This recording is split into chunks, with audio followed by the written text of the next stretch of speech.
Justiniškių mikrorajonas, urbanistinis peizažas dominuoja tik betonas. Ankstyvės rytas žmonės dirba darbose, tik mažas berniukas vienas liko namuose.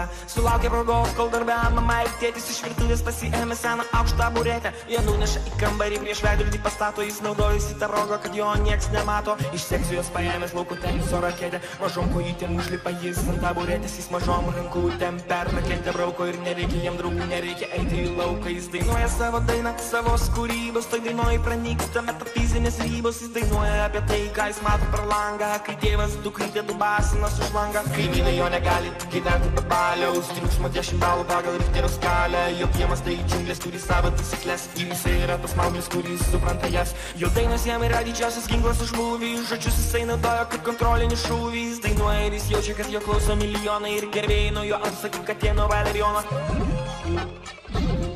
Jis jaučias dainininkas, prie kurio gerbėjai limpa, taburetė jam yra jo karjeros olimpas. Dar skambutis į duris, iš darbo grįžta tėtis ir vėl žemyn galva krenta jis nuo taburetės. Jis mokėsi mokykloj, bet ne per geriausiai, 2 metai mokykloj buvo patys sunkiausi. Mėgstamiausia pamoka jam buvo kūno kultūra, iš treningų pasiūlo savo sceninį kostiumą. Ir dabar atėjo laikas apvers visas kortas, jūs supratote teisingai, tas mauglis esu aš. Aš scenos huliganas, apsitorčinęs truputį ir dėl to kuriu dainas pagal durų skambutį. Ir vienintelis dalykas, kuris iškisa mane, kad visas mano dainas žmonės supranta tik Kaune. Aš galiu surinkti dabar po Kauno Žalgirio areną ir galiu ten padaryti koncertą dieną.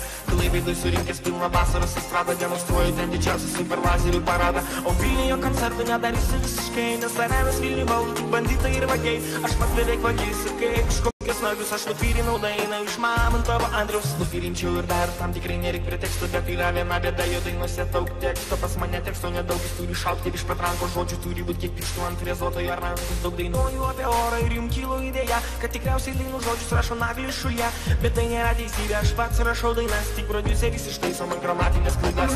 Ir gaunasi vėl naujas super mega turbo hitas, kurį marozai garsus ir taip mėgsti klausytis. Aš neturiu balso, nepataikau į toną, aš mėgstu į žiūrovus paleisti mikrofoną. Aš labai mėgstu mušti, bet su sąlyga viena, kad prieš mane kovoti turi kiekvienas mergina. Ir jeigu mum besimušant į visą laiką gulėtų, tada tikrai turėčiau šansų ją nugalėti. Tėvai ir draugai tai nežiūri tai, ir jie ne kartą man sakydavo ne juokais, kol tu tapsi žvaigždė pasaulinio dydžio. Mum jau 100 metų ir mes imsim paralyžių.